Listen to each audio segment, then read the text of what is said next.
নিতুজ হেসেলে আপনাদের স্বাগত। আজকের রেসিপি বলার অপেক্ষা রাখে না, একেবারেই নতুন। চিংড়ি মাছ কম বেশি সকলেরই পছন্দের, কিন্তু জানেন কি, চিংড়ি মাছের বেশিরভাগ গন্ধই থাকে মাছের মাথায়। তো আসুন মাথা দিয়েই পকোড়া বানাবো। তাহলে দেখে নেওয়া যাক কি কি লাগছে আমার। অল্প ভাপানো বাঁধাকপি, 3 থেকে 4 কোয়া রসুন, বড় সাইজের একটা পেঁয়াজ, 100 গ্রাম পরিমাণ চিংড়ি মাছের মাথা, 1 চামচ চিকেন মশলা, 1 চামচ ধনে গুঁড়ো, লাল লঙ্কার গুঁড়োও লাগবে 1 চামচ, আর লাগছে 1/2 চামচ পরিমাণ গরম মশলা গুঁড়ো। তার সঙ্গে আমি নিয়ে নেব ময়দা আর কর্নফ্লাওয়ার। গ্যাসে কড়াই বসিয়ে গরম করে 1 চামচ সর্ষের তেল দিয়েছি মাছ ভাজার জন্য।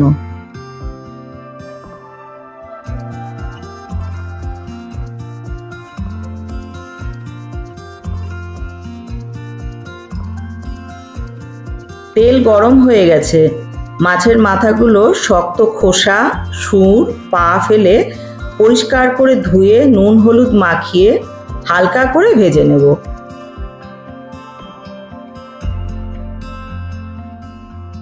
মাছের মাথা ভাজা হচ্ছে, এই সময় পেঁয়াজ কুচিয়ে নেব।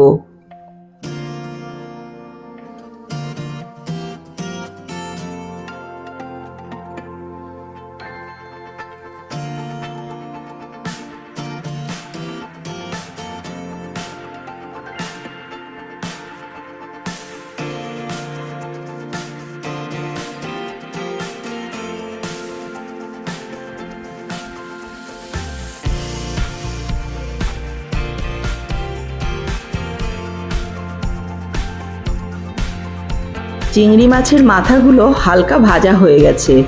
এবারে আমি একটা বাটিতে তুলে নিচ্ছি।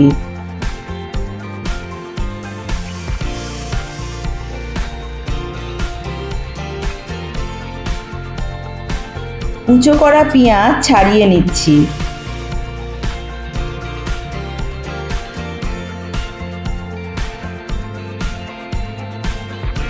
রসুনের কোয়াগুলোকে থেতো করে নিচ্ছি।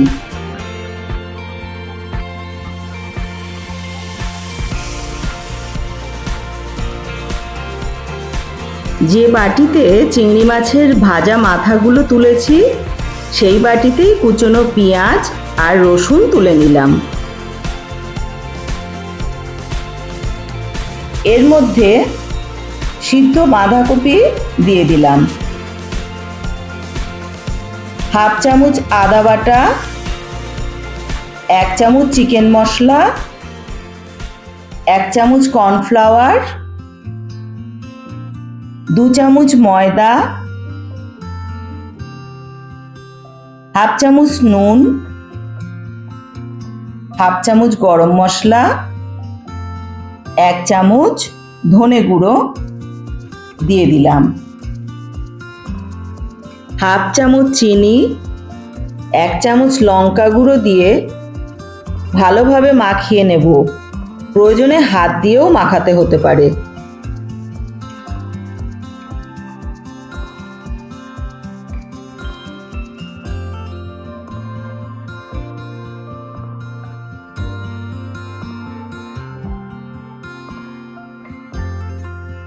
মাছ ভাজা কড়াইতে প্রয়োজন মতো সর্ষের তেল দিয়ে দিলাম।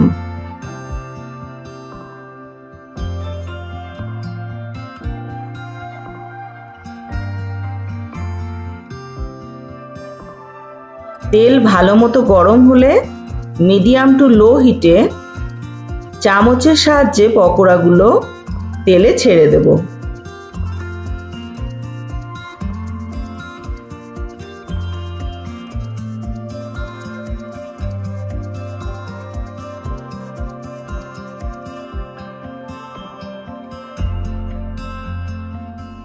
পকোড়াগুলো উল্টে পাল্টে লাল করে ভেজে